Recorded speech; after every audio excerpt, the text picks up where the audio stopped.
आगरा की तहसील एतमादपुर के अंतर्गत आने वाले बुढ़िया का ताल स्थित त्रिरत्न बुद्ध विहार पर धर्म रक्षा दिवस मनाया गया। बौद्ध उपासकों द्वारा तथागत गौतम बुद्ध के कल्याणकारी विचारों और राष्ट्रीय परिवर्तन में बौद्ध आंदोलन की भूमिका विषय पर एक दिवसीय संगोष्ठी का आयोजन भी किया गया। संगोष्ठी के पश्चात सभी उपासकों और बौद्ध धर्मावलंबियों ने बौद्ध ताल का सामूहिक भ्रमण किया और अलग अलग समय पर हुए उत्खनन से प्राप्त पुरावशेषों के आधार पर बौद्ध कालीन इतिहास पर गहन चर्चा भी की गई। कार्यक्रम के संचालक संजोग सिंह ने बताया कि आज सावन की पूर्णमासी पर ही पहली बौद्ध संगीति की शुरुआत हुई थी। इसी दिन को धर्म रक्षा दिवस के रूप में मनाया जाता है। इसे बौद्ध धर्म में रक्षाबंधन अथवा रक्षा दिवस के रूप में मनाते हैं। आज चूँकि सावन की पूर्णमासी है, सावन की पूर्णमासी का बौद्धों में बहुत बड़ा महत्व है। इतिहास से आज सावन की पूर्णमासी को ही पहली बौद्ध संगति की शुरुआत हुई, तो इसे हम बुद्ध वचन रक्षा बंधन या रक्षा दिवस के रूप में भी जानते हैं कि इस सावन पूर्णिमा से पहली संगति में भगवान बुद्ध ने जितने वचन दिए उनकी रक्षा के हेतु उनका संकलन किया गया था, और इस बात का ये भविष्य में इसकी रक्षा हो तो सारे सूत्रों का संकलन करके सूत्रबद्ध किया या पालीबद्ध किया और उन्हें त्रिपिटक में संकलित किया। और उसकी याद के लिए बौद्धों में प्राचीन समय से धागा बांधने की परंपरा रही है कि अगर हम कोई बुद्ध सूत्र याद कर लेते हैं या बुद्धिस्ट ट्रेनिंग पा लेते हैं तो वो धागा हमें याद दिलाए कि हमें भगवान बुद्ध का ये सूत्र याद रखना है। वो या यही हमारे लिए रक्षा बंधन बौद्धों के लिए हुआ करता था। बौद्ध उपासक धर्म सिंह ने धर्म रक्षा दिवस की प्रासंगिकता पर अपने विचार रखते हुए कहा कि समाज में व्याप्त विभिन्न विषमताओं को दूर करके ही समाज उत्थान किया जा सकता है। नगला बौद्ध ताल पर धर्म रक्षा दिवस मनाया।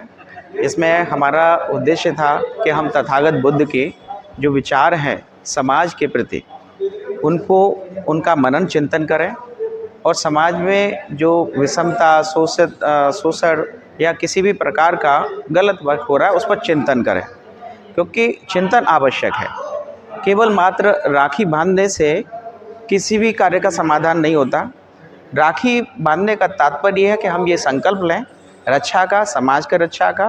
तो आज हमारा धर्म रक्षा दिवस का उद्देश्य यही था कि हम समाज में जो व्याप्त जो भी अच्छा बुरा हो रहा है उन पर मनन चिंतन करें। जो बुरा हो रहा है उसको हम लोग संवेदनशीलता के साथ में समझें और उसको रोकने का प्रयास करें। साथ में जो अच्छा हो रहा है उसको बढ़ावा दें, उसको प्रमोट करें।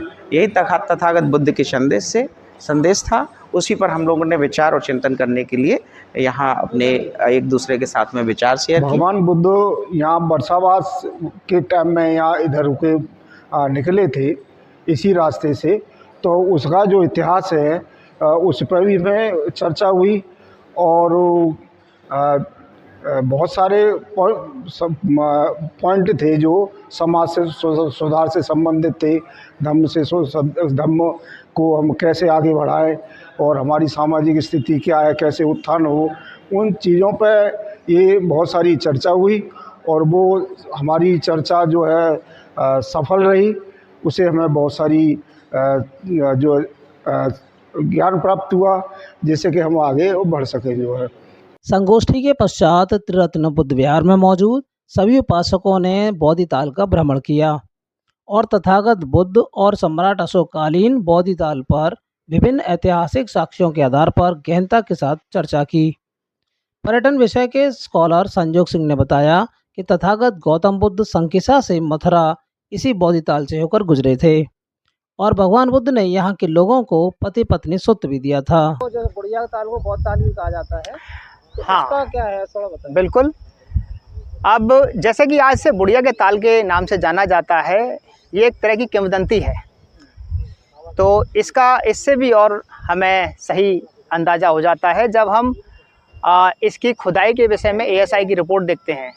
तो कार्लाइल महोदय जो एएसआई के ऑफिसर थे, उन्होंने यहाँ जब खुदाई कराई तो यहाँ 2 बड़े स्तूप और विहार निकले। 2 बड़े विहार यहाँ थे जो सम्राट अशोक ने बनवाए थे, और उनकी खुदाई में कई बौद्ध मूर्ति कला सामने निकल के आई। उसमें से एक बौद्ध मूर्ति कला वो थी जिसमें भगवान बुद्ध एक बोधि वृक्ष के नीचे बैठे हैं और सामने जो है गृहस्थ लोग बैठे हैं। तो ये इस बात से पता चलता है कि बौद्ध साहित्य में जब हम लोग देखते हैं, बुद्धचर्या में राहुल सांकृत्यायन ने भी व्यंजक सूत्र में बताया है कि भगवान बुद्ध जब इस रास्ते से जा रहे थे तो भगवान बुद्ध के साथ और गृहस्थ भी जा रहे थे। भगवान बुद्ध सड़क छोड़ करके एक किनारे बोधि वृक्ष के नीचे बैठते हैं और वो सारे गृहस्थ भी उनके आस पास आके बैठते हैं, नमन करते हैं। भगवान बुद्ध वहाँ उपदेश देते हैं। तो पति पत्नी का सुत, ऐसा हम बुद्धचर्या में या त्रिपिटक में देखते हैं। कई विद्वानों ने त्रिपिटक से अनुवाद किया है तो उन्होंने भी ये बताया, आगुंतर निकाय में इसका काफ़ी जिक्र है। तो इससे पता चलता है कि इसकी ऐतिहासिक पहचान प्राचीन बुद्ध काल से है कि बुद्ध इस स्थल पर रुके, यहाँ ताल पर उन्होंने स्नान किया और यहाँ जो है पति पत्नी का सुत उन्होंने दिया।